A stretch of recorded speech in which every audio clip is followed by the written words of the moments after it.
I'll talk a little bit about the FPAS framework in New Zealand, how it evolved, and I guess a little bit about how we think about it now and how we use it. Because we don't use the term FPAS very often in the Central Bank of New Zealand, but we talk a lot about the framework, and that's true for all of our monetary policy decisions, all of our monetary policy tools. We think of it as an end-to-end process. And so when I think about macroeconomic models and all of the cool academic stuff that you guys have been talking about over the last couple of days, I think that it all really boils down to what for.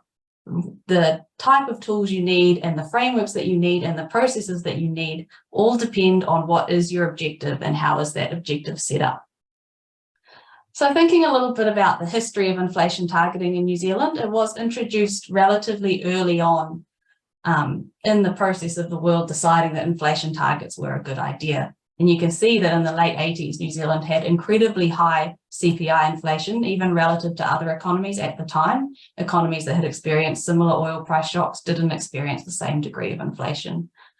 And so what we did is we implemented a fairly strict inflation targeting regime with a low target between 0 to 3, a short time horizon to get there, and some pretty firm legislation around a governor whose sole responsibility is to get inflation down to target.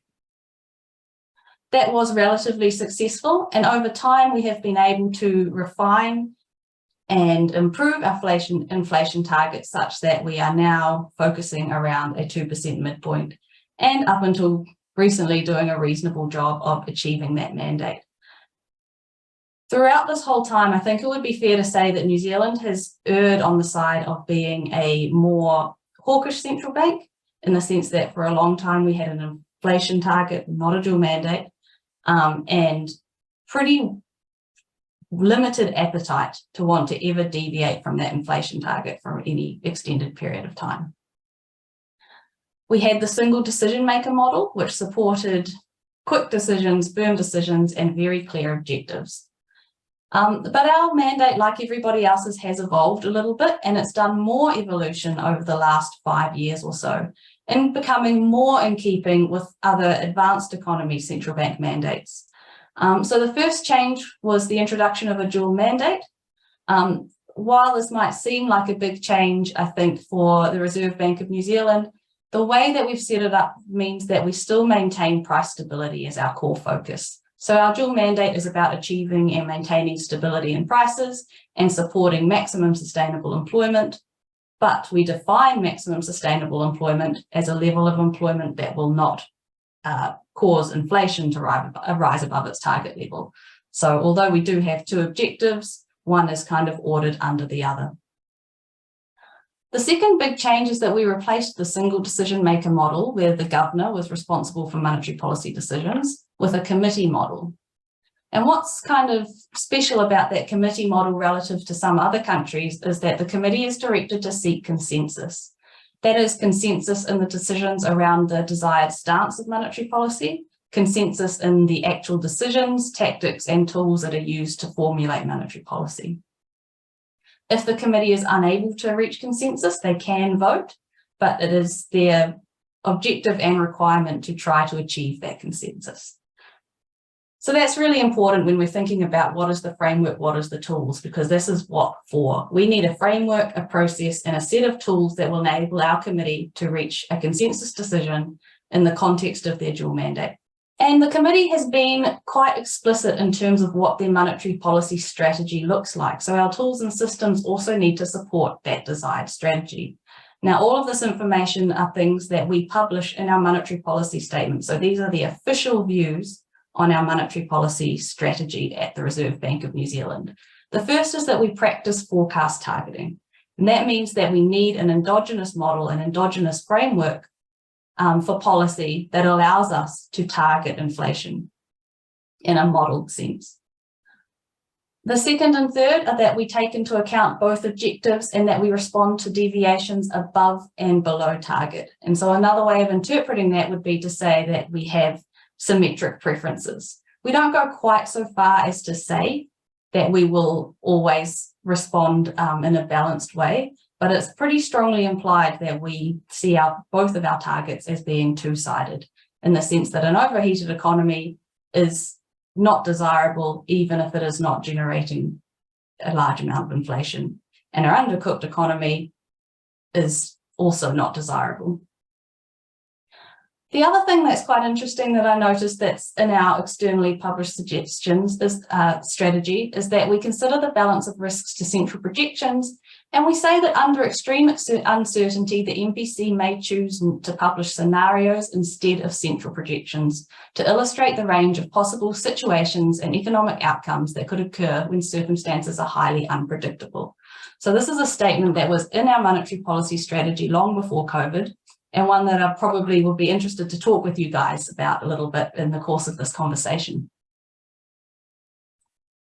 In terms of what this looks like in practice, I imagine it's pretty similar in many central banks around the world. We start every monetary policy decision with a discussion around the economic outlook, that is the projections that have been put together by the staff and the risks to that outlook. And you'll see in my picture under here, I've put individual in brackets under that first box. And the reason I've done that is to point out that this is the point where the individual committee members have the option to take differing views. They have different expectations around the economic outlook. They see different risks. And we have several days or a day and a half of conversations about what those risks are and how they might be presented in the central projections. However, later on in the policy-making process, we move to convergence around a desired monetary stance. And so although our committee members may have different views on the key risks, different views on what they think is the most likely economic scenario, they need to come to a consensus around what's the appropriate monetary stance given all of those different risks. And then they also have to come to consensus on the decision. What level should the interest rate be at? What other unconventional tools might we want to employ? And how are we going to communicate it? Our committee communicates very much as a group and not as individuals. So at all times, when a committee member speaks, it is on behalf of the Monetary Policy Committee and not on behalf of themselves. So that was a kind of long-winded summary of what we do. That's the why, and I think that's really important. In terms of how do we support that, what tools do we have? So as I mentioned earlier, it's application of inflation forecast targeting, which means we have a model that has an endogenous policy response. But we don't actually use that endogenous policy response to guide our forecasting, our monetary policy decisions. Instead, we use what we call a forecasting rule, which is essentially an expression of the strategy of the MPC today. So we have a Taylor rule in our model, which describes, on average, over the forecast estimation period, one foundation for the way that decisions may have been made on average. But in terms of the forward-looking part, we actually override that with a forecasting rule, which ensures that inflation gets to the target within an acceptable timeframe for the Monetary Policy Committee. The model that we use, it has a DSG core with some semi-structural parts, but we're quite careful to emphasize that we think of our model not as a forecast creator, but as a central organizing framework. So our forecasts are comprised of the thoughts, projections, analysis of several skilled economists thinking about how they think the world will unfold. The reason that we use a DSG is to ensure that our views are consistent across team members. It's a way of bringing multiple sets of views, substantial user judgment and ad hoc adjustments into one central organized framework that is internally consistent and founded on economic fundamentals. In addition to using this to create the central projection, we also regularly create, review, discuss policy scenarios. That's the other benefit of having the DSG as your core model. You start with your central projection and you can quite easily from that central projection build policy scenarios, sometimes policy scenarios where you vary the level of a particular variable of interest, but also the types of policy scenarios where you test some of the underlying parameters in your modeling framework. So yeah, in short, that's the FPAS framework at the Reserve Bank. I'm happy to stop there and take questions, have a chat, and I'm also happy to carry on. So as you were speaking, which was perfect, I was thinking about Larry, who's designing a course on communications, and the idea is that it would consider different variants of Mark II. Okay, so you don't use the term FPAS anymore, but now you're going to kill me. But what I described that you guys showed the world was FPAS Mark I. Okay, and now you've moved on to a type of FPAS Mark II. Okay, that takes a lot of the history, the success of FPAS Mark I, and tries to build on it, like particularly the consensus. But then I guess you say under times of uncertainty, you might move to more scenarios based and so on, right? So and so that's I was wondering whether or not Larry actually had any wise words, because but if he doesn't, maybe others would like. Hey, Doug, I'll jump in. Yeah. Thanks, Doug. Thanks, Evie, for the great presentation. So is my understanding correct that you don't normally publish risk scenarios, that you simply just list the risks, or it's only in times of heightened uncertainty would you actually publish risk scenarios? No, not quite. So it depends on the time period that you're referring to specifically.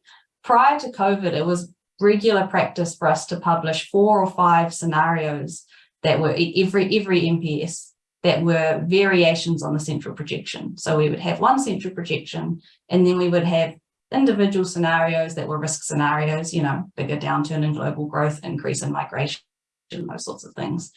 And we'd always only vary one variable at a time in each of those scenarios. So instead of being 2 separate views of the world, they were sort of relative adjustments to the central projection based on those different outcomes. The idea being that over time, the external analysts would build a framework for thinking and a way of thinking about these risks that was in some way additive, which we felt was probably appropriate in relatively stable times.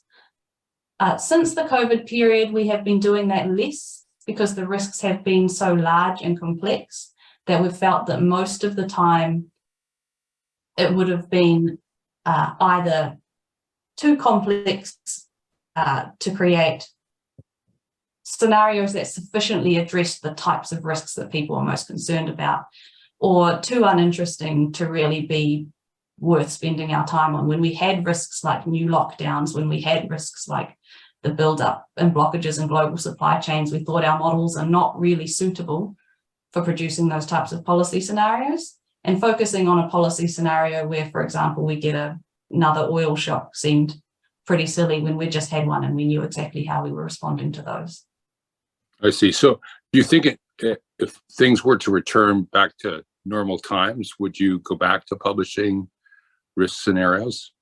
We've considered it several times over the last couple of rounds, and we've had several cases. It's one of those things where you stop doing something for a little time. The first time you bring it back, there's a little bit of a signal there, and so sometimes we've been a little bit hesitant, but I think that they probably will come back. Doug, if I may, can I ask one more question, please? Yeah, of course. I'm curious as to, as you mentioned, Evie, that monetary policy governance is also being transformed in terms of more central banks are moving to committees with external members. And what struck me when in doing my review of the Reserve Bank of New Zealand's self-assessment was the introduction of a code of conduct, and that seemed to be, an innovation relative to practice in other central banks. And I was wondering if you could say a few words about the origins of the code of conduct and the substance of it, please. Yeah, so I wasn't very closely involved with the development of those sets of papers, but essentially the idea was that we have this relatively complex piece of work that these people have to do. We have relatively limited resource, so the idea was always going to be that this was going to be not a huge expansion of the central bank. We were never going to tool up to be the type of central bank where you have external researchers bringing their own fully resourced opinions and a full-time application. And so everything was kind of built around that idea. And we decided that we needed to separate the ideas of the remit, which is how you do monetary policy, that replaces the policy targets agreement that we previously had, the charter, which is a discussion around how the MPC will engage with each other, and the code of conduct. And those three pieces need to work together. The remit being what are you trying to achieve, the charter being how will you reach those decisions, and then the code of conduct being, well, what is an appropriate, I guess, level of work, type of person, level of attention, rules of engagement with each other. And one of the reasons that's really necessitated is this idea that in the charter we are required to seek consensus from the committee. And so I think that having that objective means that you have to spend a little bit more time thinking about the rules of the game and the terms of that engagement. And all of our systems and processes are set up to support that process, I suppose. In terms of communications, so when they speak to the public or engage in social media, the committee members must express the views of the entire committee. Is that correct? Not true. So in the, I can't remember whether it's in the charter or the code of conduct, they must have approval from the whole committee on what they will say. I see. But they do not need to, do not necessarily need to represent the views of the whole committee. That's a decision that they have made themselves. Okay, great. Thank you very much. That was very helpful. I have one more question, Abby, if I may. Absolutely. So during uncertain times, my understanding is that you are kind of moving away from central projections and focusing too much on providing central projections, rather you go towards more risk management style and shift the strategy kind of. I wonder, we were discussing this shift in our transition from FPAS Mark 1, FPAS Mark 2 in the Armenia context. Obviously, there is a very big difference in terms of market financial literacy of markets here in Armenia and New Zealand. I wonder what's the case in your country when you kind of do not provide a central projection, which in other circumstances might act as a reference point for markets. Now suddenly you create some vacuum there, and what's the reaction of markets, the media, and the general public? Are they like questioning you? What's the central point of reference, or they just understand that you cannot provide it in these kind of situations? So thank you so much. That's a really excellent question, and one that I'm quite excited to talk about, because this is one where I think Doug and I differ a little bit in terms of our views on how you should approach that type of challenge. So even though we said very explicitly in our monetary policy strategy that we might not publish a central projection sometimes, that was something that we said prior to COVID and had prepared ourselves for. When it came down to it, we actually decided to continue to publish one central projection the whole way through. So if we had scenarios at any point in time, they were alongside a central projection.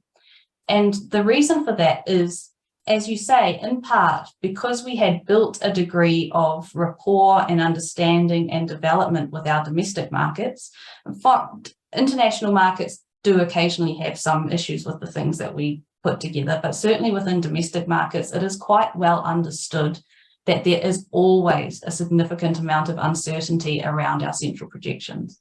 And the reason that we publish additional scenarios is to demonstrate that uncertainty and to allow analysts in our markets to do their own guessing and estimation about how we might respond to different changes in the economy over time. And I actually think that the fact that we continued to publish scenarios even during COVID, so we had a nationwide lockdown announced about 3 weeks before a monetary policy decision, and then, 4 or 5 weeks, I think, before a monetary policy statement. And we had that conversation, like I know the Bank of Canada has as well. We sat down and we said, should we publish a central projection or should we publish just some scenarios? And we decided that what was really important at that point in time was forward guidance about our best estimate of how we were going to behave going forward. We wanted to provide some certainty. And so we thought that for that reason, it was actually very useful to provide an endogenous interest rate projection.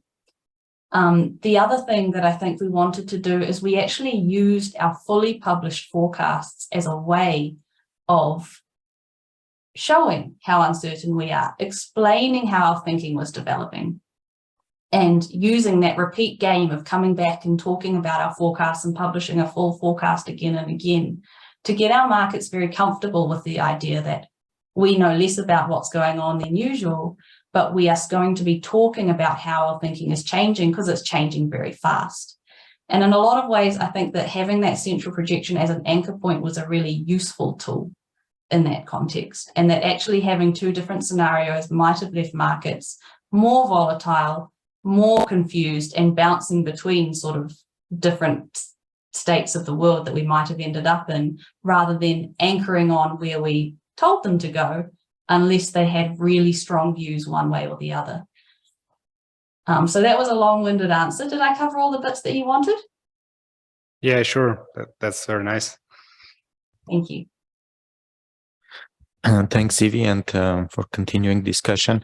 I wanted to ask, so one of the aspects of the baseline approach, like in addition to transparency and accountability, is like to guide the markets on the path of the interest rate, and when there is like highly uncertain time, as you mentioned, and you don't use this baseline approach, instead you use like a scenario approach.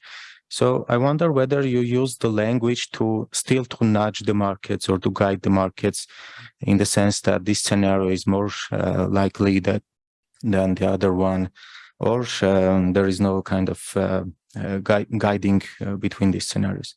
So thanks. Yeah, thank you. So to be clear, we always publish one central projection. We have in our strategy that sometimes we might not, but we've never actually done that. Even during COVID, when uncertainty was very high, we have always published one central projection. And if we have scenarios, we make it clear that we think these are the less probable scenarios. So we have, here is what we think will happen. And then on the other hand, here are some other things that may happen, and here's how we will respond. And I think that that's a really important reason, both in normal times and in turbulent times, to publish a central projection, is that you are able to give a full forward path of interest rates. The market does disagree with us from time to time. It's not always the case that market pricing perfectly matches our medium-term projections on the day of announcement or the day after. But often we do have some degree of influence and control, certainly at the shorter end, but even out to 1 or 2 years, we usually have relatively strong ability to help anchor our markets where we think they should be.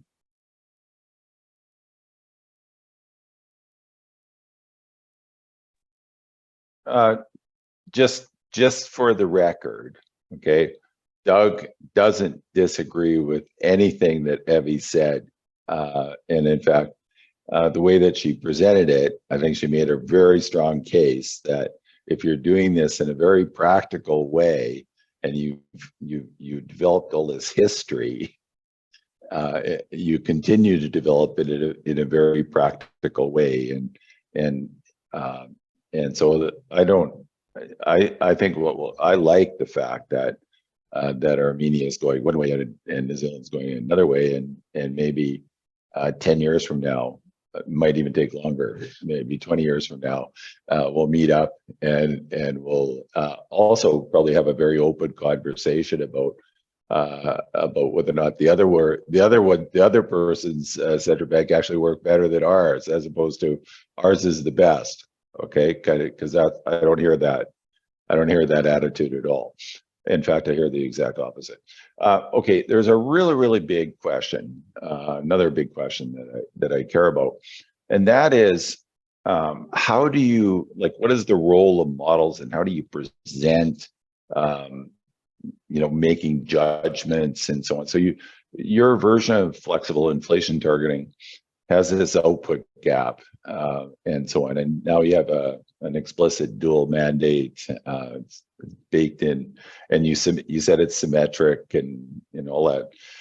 In COVID, okay, we have something happening where most of us as economists, I would say this would be the consensus view, is that COVID, it's a big supply shock when we lock down.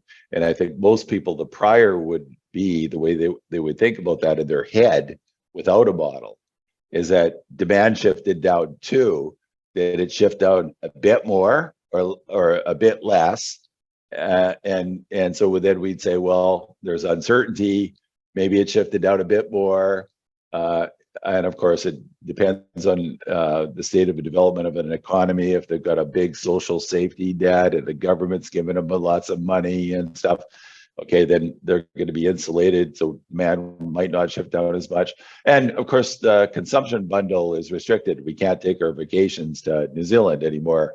So do we save or do we go to Niagara Falls? Okay, and so there's those questions. But so I would say most of us would say demand shifted down by more than supply in the initial phases, and then when we came back, there was problems opening up, and so supply shifted back, but not as fast, and of course with stimulatory policies. So that's what we think as economists.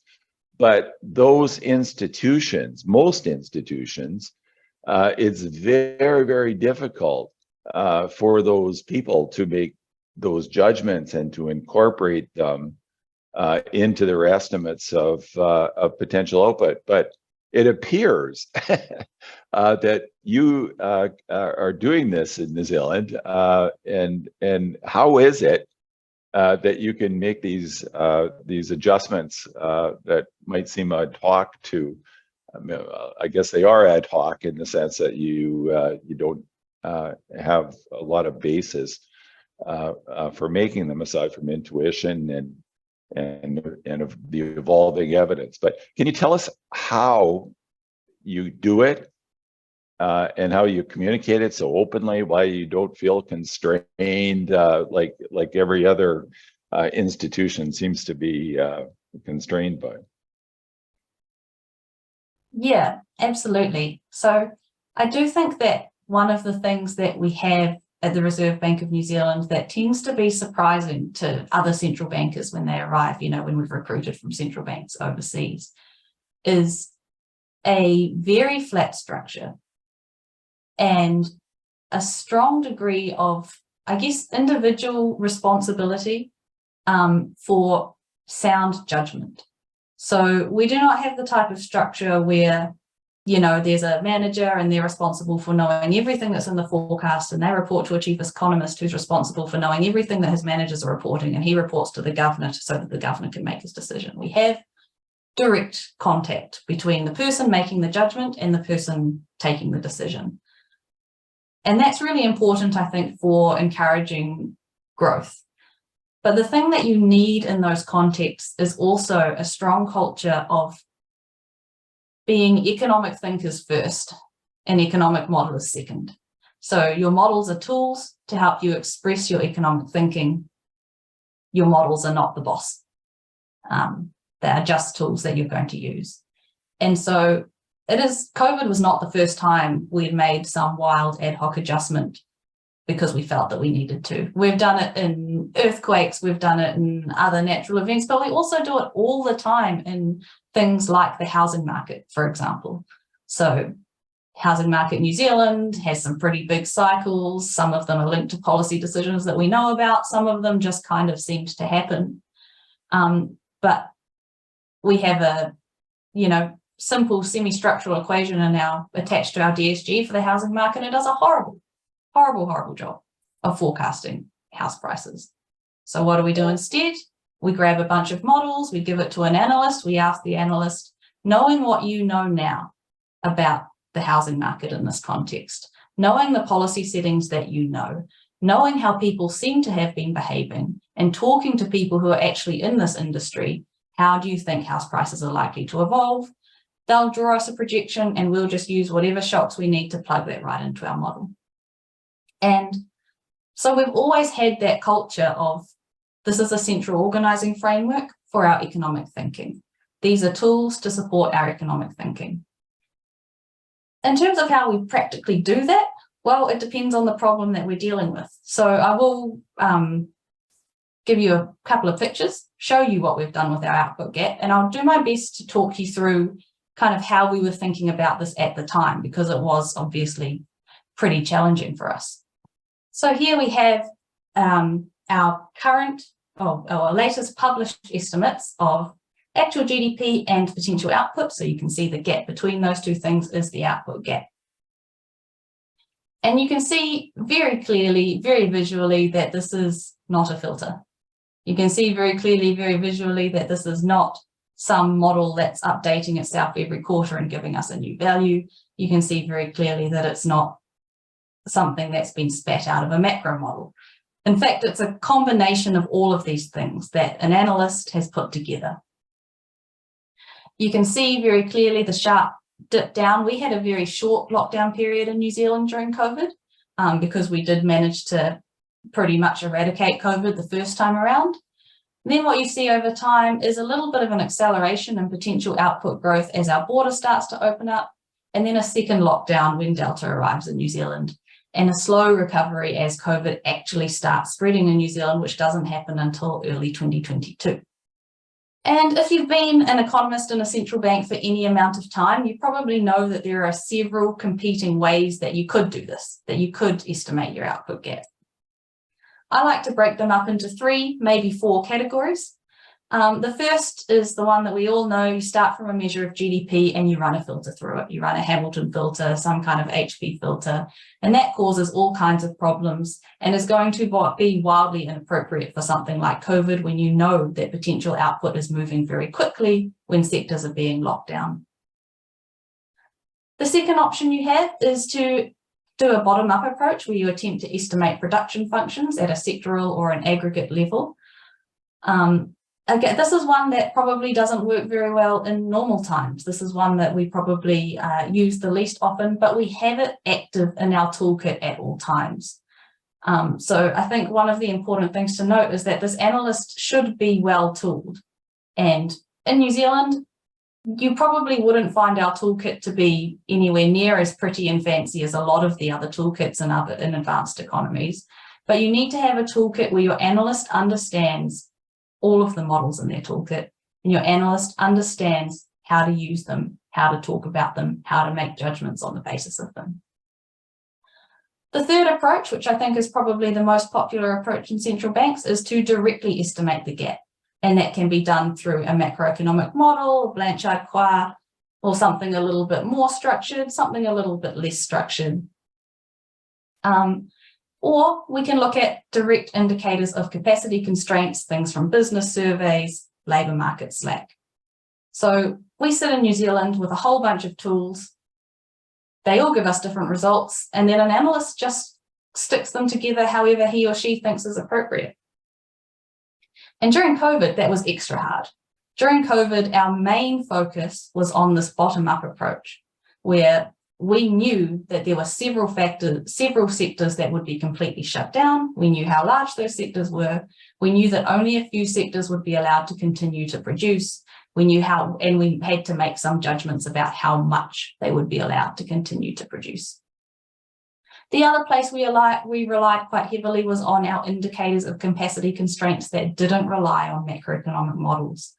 We thought it was pretty safe to assume that all of the existing fundamental relationships in the big macro variables were unlikely to be holding, but some of the indicators of capacity constraints from surveys, some of the very highly correlated variables might still be correlated during COVID. So how do we do? Well, you can see that we actually fell into the exact same traps as everybody else. We did no better than anyone else in the first couple of months in terms of looking at this effect and assuming that most of the decline was probably going to be, actually, this is not a very good example of that, because I've just realized that I've got the final vintage of GDP and not the real-time vintage, so you can't see our real-time output gap. But we assumed big declines. We thought the economy was going to grind to a screeching halt. And if you'd seen our estimates of actual output at the time, you would see those well below the levels of that black dotted line here. But what you can also see is that these estimates are evolving very rapidly over time. And there are some examples of where we've made some pretty major revisions to the way that we've thought about where potential output probably was. Particularly, you can see in late 2021, where we had our second lockdown. At the time, we expected that to be, again, a very big decrease in potential output and an even larger decrease in actual output. However, through time, we observed stronger levels of actual output, and we cross-referenced those against all of our other indicators to give us our final view of where the output gap is. And if you look really closely, you can see that the effects of individual analysts evolving and changing their thinking over time. For example, between the purple line, which is in November 2021, running in November 2021, and the green line slightly above it, you can see quite different shapes in the potential outlook trajectory. And the reason for that is because in 2021, we opened our border to Australia very briefly for a very short amount of time. And all this is here is an analyst deciding between 2021 and 2022 that perhaps that actually increased our potential output quite considerably because we did have a big flow of people into the economy who stayed there for a short period of time.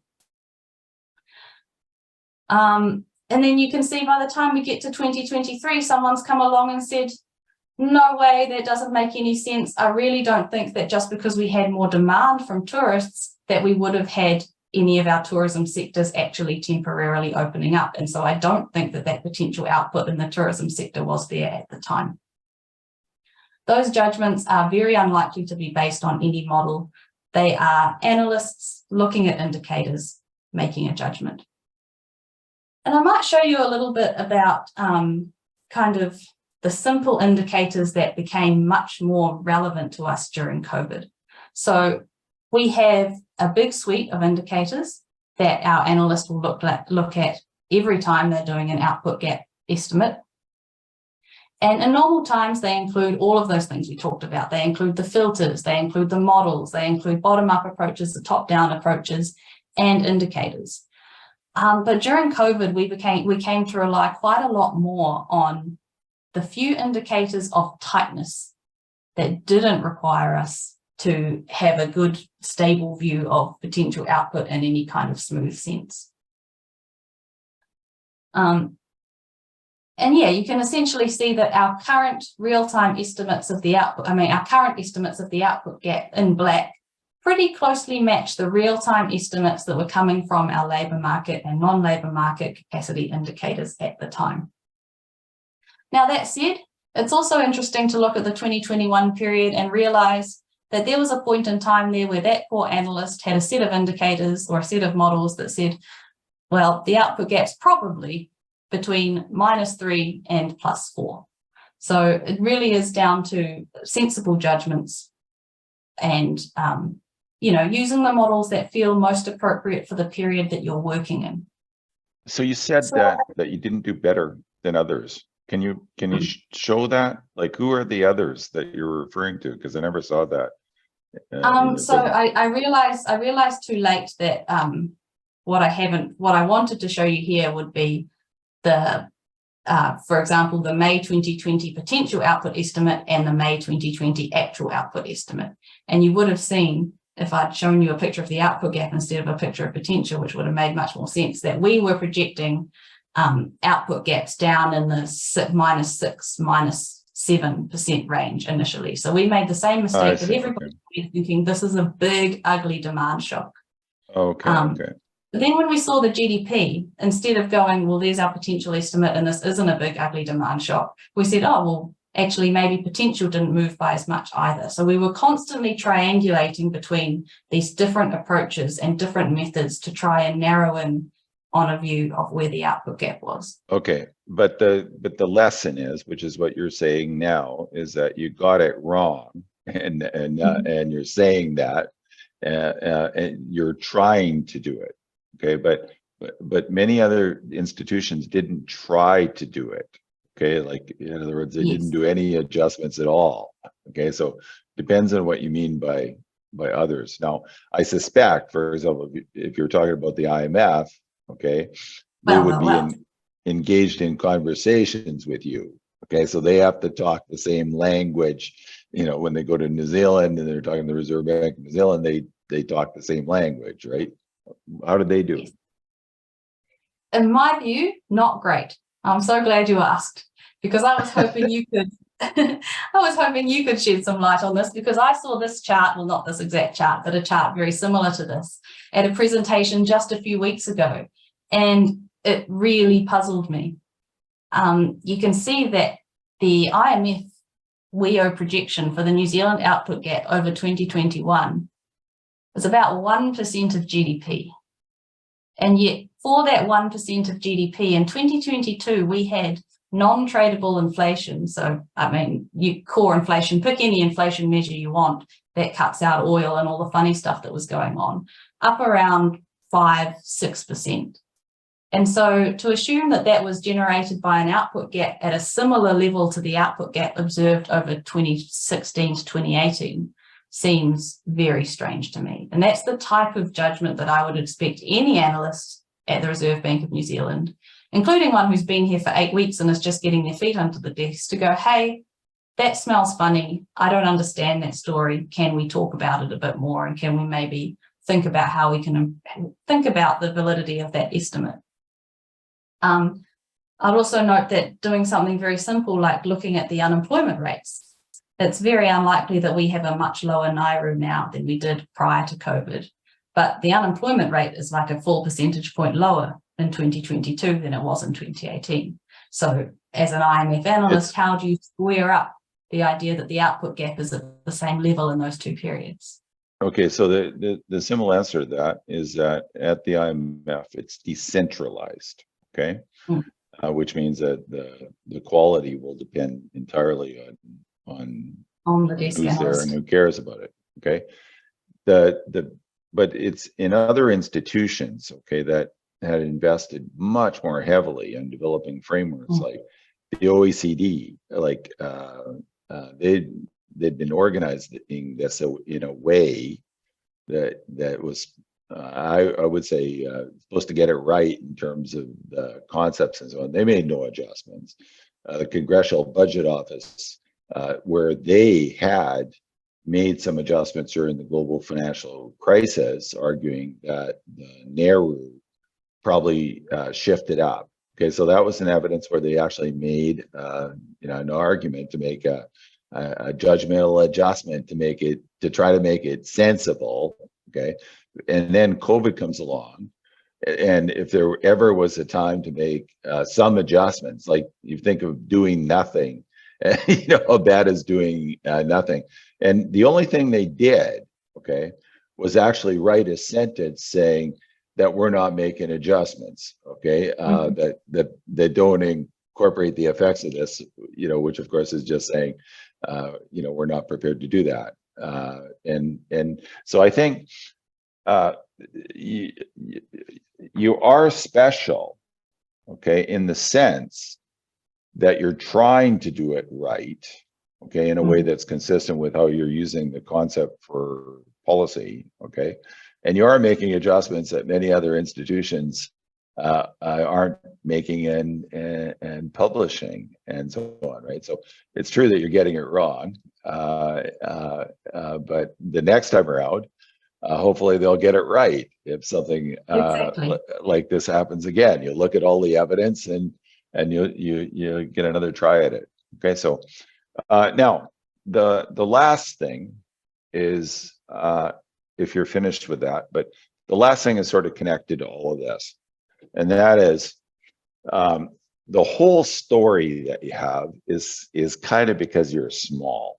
Okay, like in other words, everything's got to be really, really efficient, and of course you got to make all these decisions, and the governor talks to the staff and so on, and there's trust.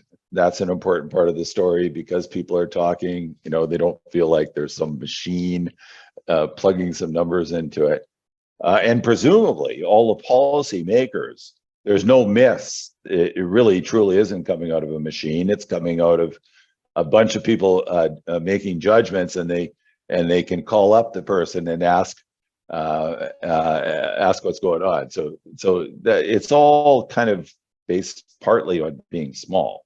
But how do you train the people? That's the next question, because many of these people, how many PhDs do you have? How many MAs? How many undergrads? Like, who are these people, and how do you get them? How do you train them to do this kind of work? So that's a really interesting question, because I think that we probably don't stack up very well on paper at all compared to most central banks. We're very small. There's nothing special about the training or tools, in the sense that if you look at the training materials that we provide internally, if you look at the tools that we have internally, we try very hard, but they're probably not as nice as similar training materials available at the Reserve Bank of Australia or any other advanced central bank. But I think that the key things really are around culture, expectations, and really just those two things. So on the cultural side, I think it's really important to have a strong expectation that people will use their brains, and that they are not here to, plug in numbers and spit out an answer. They're here to think. That they should be changing their minds whenever the facts change, and that there is nothing wrong with having been wrong. I think that's really, really important, is that expectation that over and over and over again we will be wrong. And that's not necessarily inherent Kiwi culture. That's not that type of culture that I'm talking about. I'm talking about organizational culture. And so we do a lot of things within our organization that help generate that kind of outcome. And one of them is publishing full projections all the time. Be as transparent as you can, publish everything, give people opportunities to see where you were wrong and how you were wrong, and point it out to you in very public ways. That sounds like for a lot of central bankers, that's terrifying. We're supposed to be the ones who understand this, but it helps others outside understand the limits of our understanding. And it also helps make it really clear to somebody new coming into the institution that, even these very clever people who have been doing this for ages are still making these mistakes, and are still revising their output gaps by 0.5 percentage point between rounds, and are still changing their minds all the time because they are learning. So I think that expectation that you will learn and that you will change is really important. The other thing that I think is easier because we're small, but can be achieved in an institution of any size, is high levels of individual responsibility and accountability. So we, I think, work really well as a team. We do support each other, and so we have team effort, but we have pretty strong individual ability. So somebody will own that projection for the output gap. Somebody will own the near-term projection for the forecast. I'm not talking about the Monetary Policy Committee. They ultimately own them, and they do stand up to that. But an individual will be responsible for some part of the forecast. And when it's time to talk about that small part of the forecast, that individual will be the person who's called. And it's not the case that other people in the team couldn't explain it better, but it's not their job. Their job is to provide support to that person so that that person can do it well. So we have a team of 11 people in forecasting, maybe 25 odd across the whole economics department, including the research and the speech writing and the remit review teams and all of that sort of thing. And that does make it easier. But in terms of starting point, I would say maybe 5 PhDs in the department. Somewhere around there. That feels like about steady state. Most of us have master's degrees, and a pretty normal amount of time doing internal training. Maybe, for a new graduate, you might get an hour or 2 a week to spend on doing things. On self-improvement type training. But the rest of the time you learn by doing your job. There's no come in, arrive at the door, you've got 6 months to do a literature review, here you go. It's okay, you're the inflation analyst. What's your forecast? You get it wrong? That's okay. We all get it wrong. Have another go. What's your forecast? Keep going like that until that person is able to do that job really well. And then just as they get good, okay, sorry, you're not the inflation analyst anymore. Now you're on unemployment. Someone else has got inflation. Off you go. And I honestly think that helps. I think that that's what enables us to work really well together. And the rest of the stuff comes naturally if you get the cultural part right. Gotcha. Thanks. As an addendum to that question, because I think, and I see there's another question from Leah, but I just wanted to add kind of a really quick follow-up, if that's okay. One of the things that we emphasize in terms of like, because I agree giving people the kind of flexibility and room to fail is super important. It's kind of one of our pillars. It's kind of the favorite quote of our former deputy governor is the Samuel Beckett quote on never, if you like fail, then fail again, fail harder, fail better. And that kind of thing, and we kind of really live by that ethos. But the one thing that we always talk about internally is the importance of kind of setting really high standards and kind of defining standards for the team. So in a similar vein, how do you find that standards get set like in your individual team? Is it a top-down approach? Is it the kind of thing where, again, the team organically develops them over time? Is there kind of a handbook somewhere that's like this magical guide that tells people, you know, what the standards are for everything? How do you kind of deal with that issue? So it depends on what you mean by standards. I think one of the things that helps us a lot is we have good process. So when we deliberate on purpose. We say we're going to deal with this part of the problem and then this part of the problem and then this part of the problem. So we have these things that we repeat over and over and over again for a monetary policy cycle. And so those things support us. Was that the type of thing you were talking about, or were you talking more about standards in terms of people working very hard and creating good output?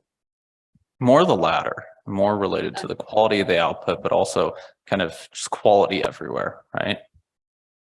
So we might be lucky again in being small because we know each other and so we care about each other and so we want to do well for each other. And that is obviously much harder to maintain. The bigger your group is, the less you have that holding you together. But I also think, again, the terms of the engagement are so huge. So while there is support from your team and there are safe spaces to fail, there's also nobody else who's going to do your job for you. And that means a lot. So you have to deliver a forecast and you have to stand in front of the governor and you have to tell him what your forecast is. And that in and of itself is a very big motivator. And I would say that there's probably nobody in the department that doesn't regularly have that experience of there is a task that needs to be completed. You are going to be responsible for completing it. And then you're going to see it through all the way in such a way that if you haven't completed it very well, it's going to become very obvious. And so I think that those are the ways. And then once you do that, if you've got talented people who like their job, who feel comfortable in their job, they're going to do a good job in that environment.